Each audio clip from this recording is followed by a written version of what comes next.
as I've been pretty much talking about this nonstop for the entire year. But what I'm essentially going to try to do today, and you can see that title, Orayta, is if you I've interrupted lost my train of thought. Okay, so I'm going to go through the what I believe is kind of a meta-halachic argument as to, which is Nishmat HaDoraita, kind of the soul of the Torah, as to why vegetarianism is a Jewish ideal. And I think the best way to start with that is we're going to go through some halachic sources as to the chiyuv of eating meat on Shabbat and Yom Tov. And I'm going to try and demonstrate that it's, I would argue that based certainly on the sources I have here, it's probably not a chiyuv. But even in the case that it is, there's a very good argument to be made that it's not. And my subsequent argument about the Nishmat HaDoraita is that in a case where it's not clear that we have a chiyuv, and it's very possible that we don't, we kind of have to look at the values of the Torah, what the Torah is kind of telling us in the narrative sense. Yes, there's more sources over here if you want. Yes, you want some? As how we decide our practice. So let's begin. Someone read the Gemara in Sahim. Chad, go for it. Sure. Tanya, Rav Yehuda ben Batera Omer, Bizman shebeit mikdash kayam, ein simcha ela b'basar. Shneimar v'zavachta shlamim v'achalta sham v'salamachta l'fnei Hashem Elokecha. V'achshav she'ein beit mikdash kayam, ein simcha ela b'yayin. Shneimar v'yayin yismach levav enosh. All right, so it's pretty clear from this Gemara that originally in the time of Beit HaMikdash, when people were bringing korbanot, there was simcha and both basar and yayin. But according to this Gemara, now that we do not have the korbanot, simcha is only with yayin, and there is no, so to speak, simcha with basar. This is going to play out in the halach sources. So if someone would like to maybe read the two halachot from Rambam. Anyone? Yes? Ezehu oneg zeh she'amru chachamim shetzarich l'takin tavshil shemen v'yoter u'mashke mevusham l'shabbat hakol lefi mamono shel adam. Right,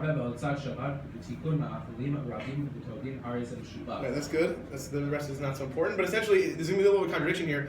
Rambam initially says that oneg Shabbat is preparing these kind of these very nice foods and these like spiced beverages, and essentially preparing a lot of food for Shabbat, preparing like extra kind of nice food. And then go on and read Halacha Yud. And then he goes on to say after, which is to me was a little bit strange. I didn't really resolve this conflict in the Rambam, but it's interesting that there's a little bit of a contrast in his halachot. It seems initially that he qualifies oneg Shabbat as having nice food, and then later on he mentions it's basar v'yayin if you can afford it. So that's Rambam. And then you have the Beit Yosef. Rafi, maybe read the last bolded line of the Beit Yosef.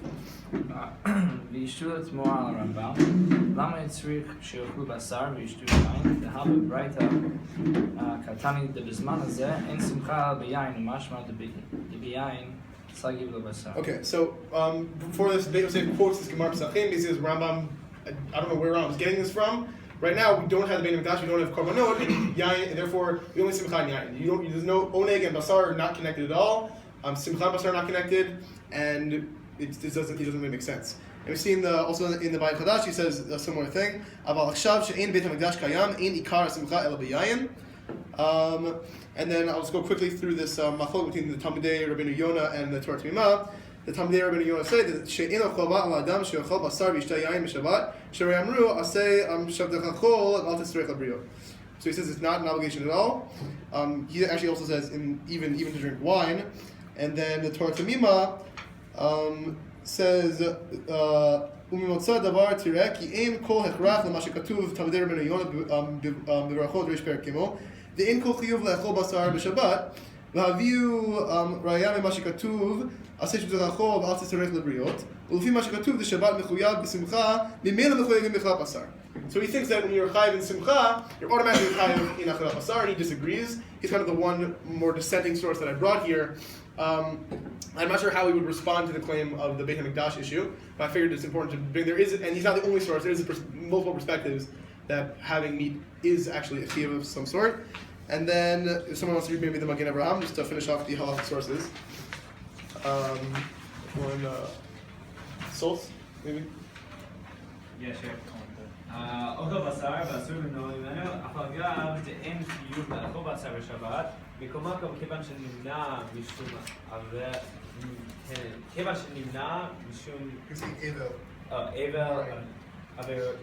Okay, so then the Magen Avraham, he says very clearly it's not a chiyuv to have meat, but he says to refrain from doing so because some type of mourning is an issue of you're kind of infringing on oneg Shabbat if you're mourning, and therefore that would not be a good thing to do. So I'm not sure. Again, that's probably how halakhically what would be considered to be refraining for mourning or some kind of mournful practice. But I think what's pretty clear from these sources is that there's not there's a machloket as well as a chiyuv to have meat on Shabbat. It's not a clear and cut and dry halakhic issue, and I think it's certainly you definitely make the argument that the chiyuv is not present based on pretty legitimate grounds. And that's what I'll see there. And from here, you're taking for sure there's no chiyuv to have during the week. Yes. Okay. Yeah, there's certainly no chiyuv to eat meat in general sense. The only issue would be connected to oneg or simcha.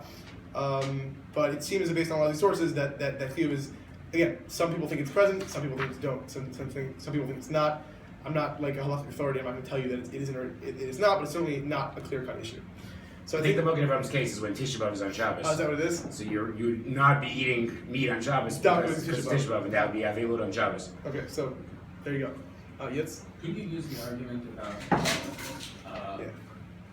that a time Chalom is Dofa Shabbat because of owning Shabbat? And in that case, you're not eating anything, and that's your owning Shabbat. So in the case of not eating meat, that would also be your owning Shabbat. Yeah, so there's mention in Shulchan Aruch something similar to this. I think it's Simon Reish Pechet. This is also in the sources. I didn't put it on the sheet, but it talks about if eating for you is actually going to upset you, then you're actually not chayav to eat. So I think that you could possibly make that argument. Again, it shows that I think the chiyuv of again, oneg is perhaps a subjective category. It's not so clear what that is, and that's why I think a lot of it's not clear that you really need to have meat. So I think there possibly be another support. Right. I mean, it just seems like according to Torah, he seems to be saying that's not subjective. He seems to be saying that's objective. Yes, but I think that would be a proof in the opposite direction. Right. So it's interesting to see what he would say about the time Chalom. Yeah, I know. I think the Shulchan Aruch is on your side. Is what I'm saying. Because he says that if it's going to upset you to eat, you don't have to eat. And I think the Ramah says on that if you want to cry on Shabbat, like that's going to give you oneg, you're allowed to do that. So it's obviously a complicated issue. I think so. That's just to establish that. So often an argument that I certainly hear from a lot of people is a chiyuv to have meat on Shabbat or Yom Tov. It's not really that clear. I would argue that it's really not the case, but it's certainly not a cut and dry issue at all. So I think perhaps the more interesting part of the shir, now that we've kind of established that and gone other ways, how do we, if there's a practice like this? This is interesting. Okay, no, it's interesting, but I think to me it's more interesting, the Meta-Halacha, is that if we've established this is not a concrete chiyuv, how do we go about deciding if it's a good thing to do or if it's not a good thing to do? Because the halacha here isn't really telling you what to do. It's not giving you a clear-cut practice. So how do you determine, in the face of that, what is the correct practice? So I think that we have to look at certain sources to discuss kind of the values of the Torah and what the mitzvot and what the Torah is kind of getting at when it gives you this framework, so to speak, this goof of this body of law. What is the neshama that animates that body of law? So there's a very famous Ramban on Kiddushin Tiyuv and the Chaburah Torah. This is someone who wants to read, starting from maybe the Ha'inyan, like the third paragraph. Anyone? Ben? Want to go for it? Yeah, sure. For the Ha'inyan, it's the third paragraph. בעניין כי התורה הנזירה והאריות ובמלאכים האסורים וההתירה הביאה איש ואשתו באכילת הבשר והיין. אם כן ימצא בעל התאווה המקום להיות שטוף בזמת אשתו או נשיו הרבות ולהיות בסובי יין ובזולי בשר למו ובדבר כרצונו בכל הנבלות שכל הוזכר האיסור זה בתורה והנה יהיה נבל ברשות התורה. Okay, so Ramban's pretty clear about what he's talking about here. I'm going to read a little bit more later that the Torah does permit physical pleasures. It permits sexual intercourse. It permits having meat. It permits drinking wine. And it's very possible for someone to say, okay, these things are permitted to me. I'm sure most of you guys are familiar with the Ramban anyhow, but nonetheless, these things are permitted to me, and therefore I'm going to, constantly be with my wife. I'm going to have multiple wives I'm constantly going to be sleeping with. I'm going to have wine all the time. I'm going to be going to Papagayo basically, and just stuffing myself, and it being kind of allowing this animalistic side of me to be manifested in the most kind of powerful sense, because that's mutar. It doesn't say it's asur technically, so why shouldn't I go do it? And we're going to see later on. The Rambam says towards the end. באלו וכיוצא בהן באה המצווה הזאת הכללית אחרי שפרט כל העבירות שהן אסורות לגמרי עד שיכנס בכלל זה הצווארה הנקיות בידיו וגופו כמו שאמרו והתקדשתם אילו מים ראשונים והייתם קדושים אילו מים אחרונים כי קדוש זה שמן ערב כי אף על פי שאלו מצוות מדבריהם, עיקר הכתוב וכיוצא בזה יזהיר, שנהיה נקיים וטהורים ופרושים מהמון בני אדם, שהם מלכלכים עצמם במותרת ובחיורים. So again, I'm saying that the Torah specifies these particular things, this more general kind of, it's like what I would call this Shana direct that's telling you, listen, you can do these things technically, but you're not supposed to be like everyone who's, again, he says at the end, they make themselves dirty with these things that are permitted. It's not becoming of a ben Torah, of a good person to behave in such a way. And even though you can kind of get around it with this pilpul, that's really not what you're supposed to do. And yeah, I mean, I'll finish reading the end a little bit. This is the nature of the Torah, to have these specifics and also these general categories. That's how the nature of the Torah works. הדינין בכל משא ומתן שבין בני אדם, לא תגנוב, לא תגזול, לא תנו שאר הצהרות. אמר בכלל, ועשית הישר והטוב. והשיכנס בעשה היושר והשוויה וכל לפנים משורת הדין לרצון חבריו. He's saying the Torah gives you very specific things in business of how to conduct yourself, but it also says do what's good and right in your eyes. Go lifnim mishurat hadin. The Torah doesn't want you. Again, Rav Darek says this all the time. Halacha is the floor, not the ceiling. Halacha gives you a baseline of how to behave, but it's very clear. And I think if you read the Torah, it's very clear. When we get on this in the other sources, that it's not simply about supporting the laws for your own purposes. It's something greater to it. So let's continue with it. There's also a source for this in the Sefer HaMitzvot, in the Rambam. He outlines in the beginning of the Sefer HaMitzvot 14 shorashim as to how he counts his mitzvot. And shorash daled, he talks about the mitzvah of kilushim to you and why he doesn't count it as a mitzvah. If someone would like to read the first bolded part, Rafi. השורש הרביעי שאין ראוי למנות הציורים והכוללים התורה כולה. הנה יבוא בתורת ציוויים ואזהרת אינן בדבר רמוז, אבל יחלו המצוות כולם כאילו יאמר עשה כל מה שציוויתיך לעשות והיזהר מכל מה שהצהרתיך ממנו, או לא תעבור דבר ממה שציוויתיך בו. ואין פנים למנות הציווי הזה מצווה בפני עצמה. Okay, so Rambam is saying that the mitzvah of Kudushim to you, he's going to bring this up later, he talks about the actual explicit pasuk, he doesn't count it as a mitzvah in itself because it's not really telling you to do anything specific. It's kind of this general mitzvah that says, okay, follow everything the Torah says.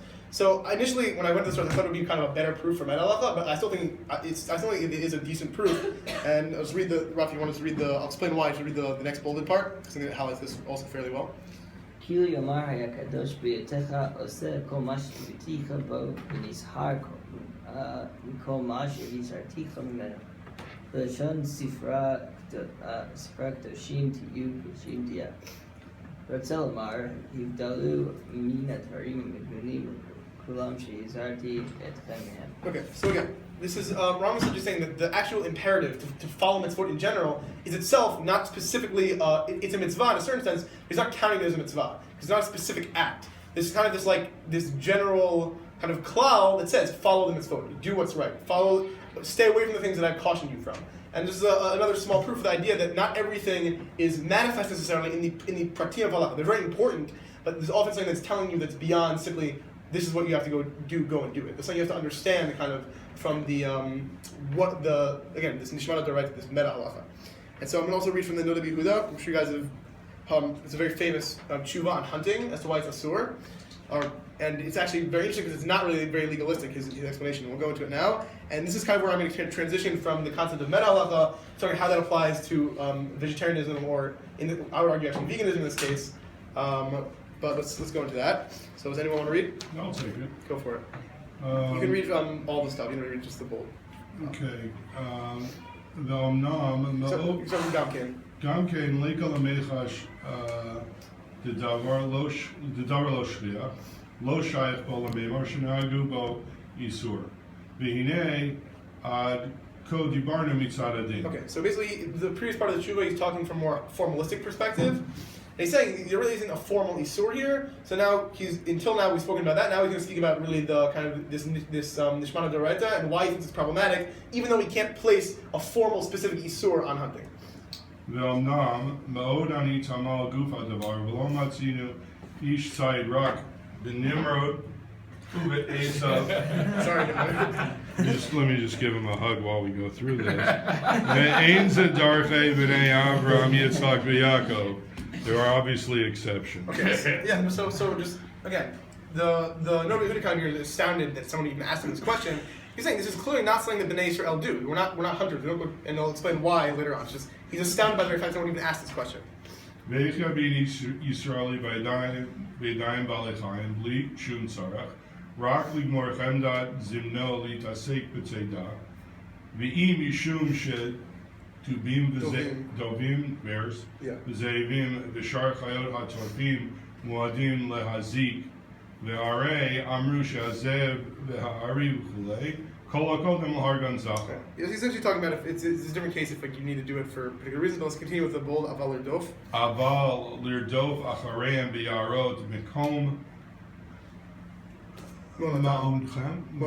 Monatan Kishein Regilin Lavo Lishov Ein Kan Mitzvah Ve'Ein Kan Rak Lirdof Achar Tavat Libo Ve'atzat Hanid Ma Ketavi Ketavia Umishu Ishi Tzrich Lazeh Ufarnasato Mitzeidah Kazu Bazeh Lo Shayach Achzariyut V'harei Shoftim Behemot V'chayot V'ofot U'memetim Dagim L'tzorech Ha'adam U'mali Tzorim She'yochal Mivsaram U'mali Tzmeim She'yochal V'yifarsem Atzmo Mitmei Orotehen V'chol Balei Chayim Nidnu La'adam L'chol Tzorchav Aval Misha Ein Zeh L'tzorech Parnasato Ve'ein Ikar Kavanato Klal B'shvil Parnasato Hu Achzariyut. Okay, so I think that's essentially up till there really sums up exactly kind of where I'm going with this, and I think what this is really telling us. The Noti B'Dud is essentially saying there is no necessarily formal prohibition. It's not like a specific thing in the Torah that's enumerated that can tell you this is wrong. But he's saying to go out in the fields and to chase after animals and to kill them, not because you need to, not because you need it for survival, simply because you have this taiva to do it. And I think he's actually talking about a case where people aren't necessarily even eating it, because obviously a Jew can't really eat hunted meat, but he just has this desire to go do something. That is cruelty. Because if you're not doing it kind of for parnasah, then it's unjustifiable. And before I go to the Sefer Karim, I just want to kind of tie this into kind of a more contemporary issue. I think the argument I would make in this case, even though the Noti B'Dud is not specifically talking about, let's say, factory farming as it exists today, I really do think that this concept of doing something that is cruel and causes pain and suffering to Balei Chayim, simply because you have a desire to do so, not because you need to, not because it's necessary for your survival, but because, let's say, you like the way it tastes, or it's convenient, or it's enjoyable to you, even according to the Buddha, it might be halachically justifiable, but I think we have to all ask ourselves at this point, is that what the Torah wants us to do? Does the Torah want us to create massive amounts of suffering and death and torture of not just Balei Chayim, but also having impact on, and I'll get into the end, on human beings? Is that what he wants us to do simply because we like the way something tastes? Simply because it's easy for us? I think that's just the question we should really be asking ourselves at this point. So the last Hebrew source, or sort of, because the book wasn't Hebrew originally, is the Sefer Karim, and I'm going to go through this because it was quite long, and I cut out a lot of it, and it's still quite long. I'm going to do it mostly outside. But essentially, it's Rav Yosef Albo. He's, I would say, a late Rishon from Spain, and he wrote the Sefer Karim, which is kind of a philosophical work on Judaism. A lot of it responds to certain claims that Rambam made. This particular one is a very interesting discussion, and it's one of the most famous sources in Judaism for in support of vegetarianism. So I'll read a little bit. וראוי שנבאר הטעם על השינוי הזה שמצאו שמה שנאסר לאדם הותר לנוח ושמה שהותר לנוח נאסר קצתו לישראל. בכדי שיתבאר זה באור יפה נשאר מלכי את קין והביאו מפרי אדמה ממך להשם שלא שעה השם אליו ומחתו. Okay, so basically the Abba is going to explain. It seems to be something strange. He has a greater kind of philosophical concept he's trying to prove in this essay that the kind of the divine intelligence can actually change over time and can adapt to humanity. And so he's saying to explain why certain things were not permitted to Adam, which is obviously, we know that initially meat was not permitted to Adam. It said that Adam should go out and basically eat all of like the the plants and the trees and all the vegetables, and he should work the land. It was not permitted to him to eat meat. It says Hutar l'Noach, it was then permitted to Noach. V'shema Hutar l'Noach, Nesar K'tzat Yisrael. But then when we get back to Am Yisrael, when the Torah is given, a portion of these animals are not actually permitted to us. We can't simply eat all the meat we want, like Noach and his children could, and Bnei Adam can do. We have more restrictions to explain why did this change, what caused the shift, and he says the discussion that I'm going to use for this, the story I think highlights this the best, is the story of Cain, and by extension the story of Hevel, and what happened to them. So if you look at the next paragraph, ושנולדו קין להבל וראו את האדם אביהם טורח בעבודת האדמה וזורח איתה ושורה וחרצן ואוכל ונזון מן הצמחים חשב כל אחד מהם דרך לעצמו וכוונת כל אחד מהם הייתה נקרת מתוך מעשיו. So they basically watched their father, who was working the land, and they came to their own conclusions about what this meant for themselves. וכי קין לקח לו אומנות לעבודת האדמה. Cain became a farmer when he saw this. לפי שהיה חושב שאין יתרון לאדם על בעלי החיים אלא בזה בהיותו יודע על עבודת האדמה להיותו ניזון ממבחר הצמחים. So Cain became an Oved Adama because he did not see any advantage, yitron advantage that human beings had over animals. He said, my father's working the land, he's not using these animals, it must be that animals and humans are the same. And I was going to say the part about Hevel outside a little bit. When they brought this, their respective korbanot to Hashem, Cain, again, obviously brought smachim, he brought vegetables, because he saw, I can't bring animals. They're the same as me. We're equal. I have to bring vegetables to show I have an advantage over them and not over these animals. And Hevel was slightly better, but he was not perfect. And we're gonna see this is going to continue later. Hevel brought tzon, but according to Abba, Rav Yosef Abba, Hevel was saying with his offering that I'm allowed to bring animals for the benefit of HaKadosh Baruch Hu, but not for myself. So even though he had more of a distinction than Cain between animals and people, he still did not have enough of a distinction between them, and that was problematic. So I'm just going to read the next. Next paragraph. So Abba talks about Shet. This is interesting. Shet, after Adam, Shet is the next person in genealogies who is referred to as being created B'Tselem Elokim. And the argument that Rav Yosef was making is that the reason that was the case is because Shet was able to make a clear distinction between humans and animals that his predecessors were not able to make. So Lufiz Shaya Dat Shet Baltim Musag Tlat Hadat Lo Hayu Nimshachim Acharav Rak Yichadei Segulot. So initially people didn't really realize this. Only select individuals realized this kind of dot of Shet. Aval Dat Cain Haya Mitpashet Me'od B'Toldotav. But this idea of Cain that humans and animals were the same was very widespread. And Rav Yosef also argues that this reason is why Cain actually was able to kill Hevel. Because when he saw Hevel bring these tzon and God accepted it, he said, okay, it must be okay to kill living creatures. Humans and animals are the same. Therefore, I can kill Hevel. It's not an issue. So this idea of this equality, this full equality between animals and humans was, according to Rav Yosef Abba, very prominent between the time of Cain and Hevel and the time of Mabul. It says, Ki lo hayu choshvim sheya la'adam yitaron al ba'alei ha'chayim. They thought there was no advantage. Ela kol de'elim gavar, ulazeh hayu mashchitim darkam k'ba'alei ha'chayim. U'avur zeh nigzira ha'gzira l'mchot shema me'aretz b'mei ha'mabul. So it is because of this lack of recognition, this lack of separation between man and beast, it created chaos on the earth and God had to wipe them out. It's extremely problematic. And I think this is an important distinction to make because I want to make this distinction also in terms of talking about vegetarianism and veganism and how I think it's the proper thing to do as a human being, actually according to the Torah. There is a common philosophical argument amongst many, especially vegans, that's known as speciesism, that I believe seeks to equate humans and animals to a very large degree and says that exploiting any other species in any other way is a form of discrimination comparable to racism or sexism or something of that nature. And it seeks to view animals as our equals that we're sharing this planet with and to obliterate distinctions between them. And I want to make it clear that I think based on Jewish sources and also based on just a more holistic understanding of things, I think it's clear to us that we do have to have a distinction between animals and humans. I'm not arguing, I don't think we should argue for obliterating all distinctions. I think the idea that we share the planet here and have to kind of live together is something that's powerful, but to obliterate distinctions is clearly not a Jewish value, and I think is the wrong course of action. But nonetheless, we're going to see in the last paragraph of Albo that doesn't mean, just because we shouldn't obliterate distinctions, it doesn't mean that what we're doing now is correct. It doesn't mean that our consumption of animal products and meat as it is now is the right thing to do. And it's very clear in the end, Rabbi says, so when the Torah was given to Israel, when this idea of Kayin, there's no separation, had been essentially erased because of the Mabul, no one would believe this anymore. People had this distinction in their mind. Certain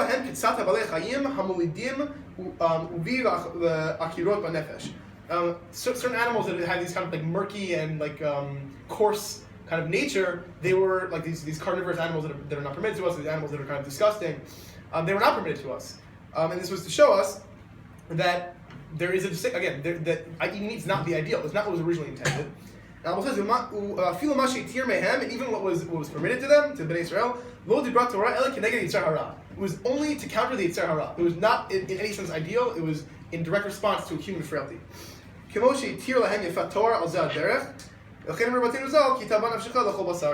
compares it to Eishi Yefator, that it is not, according to him, it's not an ideal institution. It's to kind of deal with human frailty, and the Torah says that eating meat is following after your tava, your desire. So I think that based on the Sefer Ikarim, and again, this is a philosophical work, not a halachic work, but nonetheless, since we've established that the kind of halachic imperative to eat meat on Shabbat or Yom Tov is not so clear, that eating meat is not something that's ideal. And despite the fact that that the kind of divine wisdom, according to Rav Albo, can change, we have to really look and say, okay, this was decreed a certain way initially at the outset of humanity for a reason. It was permitted because of tava. We have to kind of examine ourselves. Okay, are we at a place where this institution, given the effect it's having in the world, is still the right thing to do? We have to evaluate ourselves and say, okay, where should we be going with this? Not being passive and kind of hiding behind, let's say, arguments in halachic sources and say, okay, I'm technically allowed to do this, so I should be doing it. But really say, what does the Torah want of me? And is this kind of what Hashem wants? And again, we have to remember, and Rav Noam talks about this a lot in Musar. I think this is Rami talked about this. That people often make a separation between Yotzer Ha'adam and Noten Torah. And if you really are in tune with the fact that the same God that gave the Torah actually created the world, you have to recognize that your impact on the world is something that God cares about. The Torah starts with Sefer Bereshit. It doesn't start with Mishpatim. It starts with the creation of humanity and the creation of the world. I think we have to be sensitive to that when thinking about this issue. That we shouldn't be hiding behind technical halachic sources, having pilpul on something that is very clearly, from a moral perspective and a Torah perspective, not the right thing to do. So I think we should just conclude with Rav Kook. Jake, if you want to read Rav Kook. So Rav Kook has an essay called Chazonos and Kono Shalom. It's actually pieces from two essays that were edited together, kind of compiled. It talks about a lot of different issues, not just vegetarianism, also veganism and in a more messianic sense, how it's really the ideal. And a lot of the ideas are similar to Albo, so I didn't put them all in here. So I guess just want to say one quick idea that Jake told me about. And I read it initially, but I guess I read it in the summer. I'd forgotten about it. But shatnez is a nice idea. Rav Kook says that in terms of shatnez, we're obviously allowed to use wool. We're supposed to for tzitzit. That's actually a different conversation. This is why it's allowed for tzitzit. That's pretty beautiful. But Rav Kook says the prohibition of shatnez is dafka to show us that wool and linen are not the same thing. That we should never mix up something that comes at the expense of a living creature's kind of what Rav Kook calls its natural possession, and something that comes from the ground, from a kind of like an inanimate plant. And this idea of shatnez, I think, is a really excellent explanation to something that's very hard to understand. Is that we should never confuse something that causes suffering that we're allowed to use, and even though we're allowed to use it, we should never confuse it with something that does not.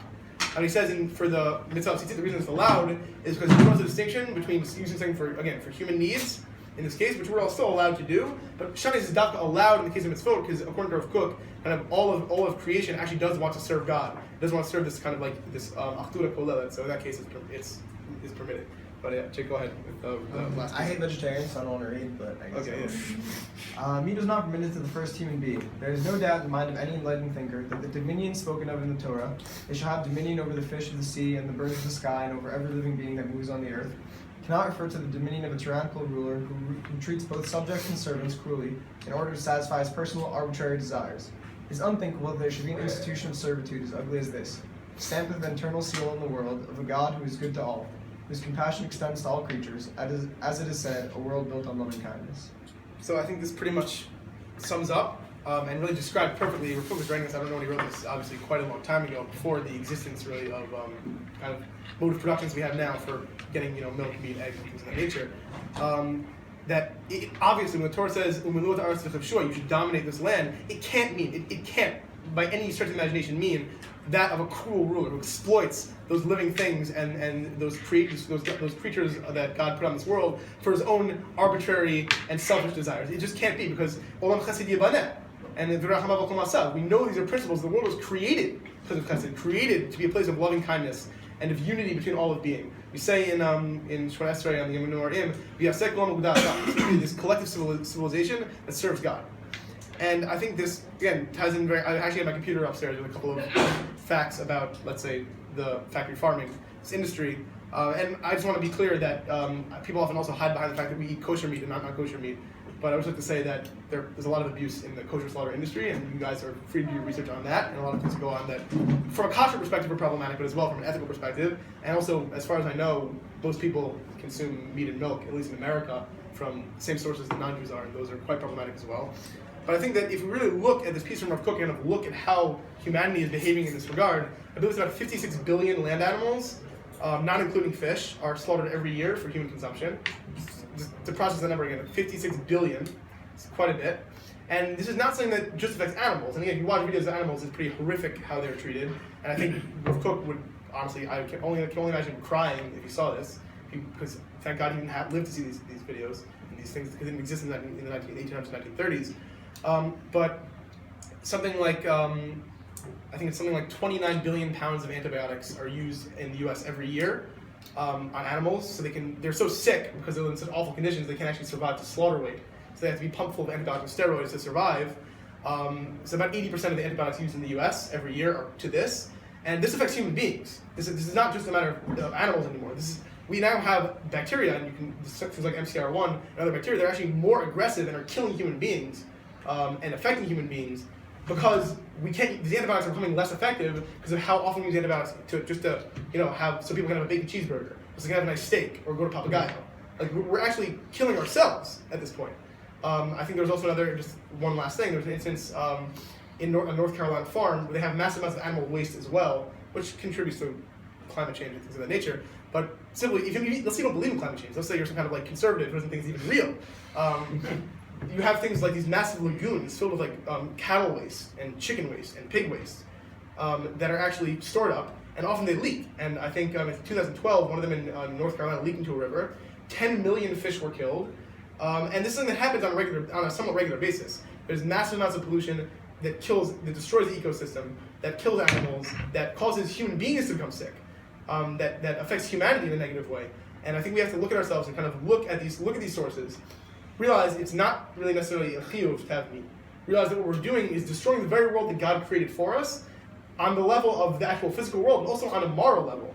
And kind of realize that the Torah is not simply a body of laws to be exploited for whatever needs we want. It's in the Shema to the Torah as well. And we need to be sensitive to this in every area of our life and how we conduct ourselves. So, if you have any questions,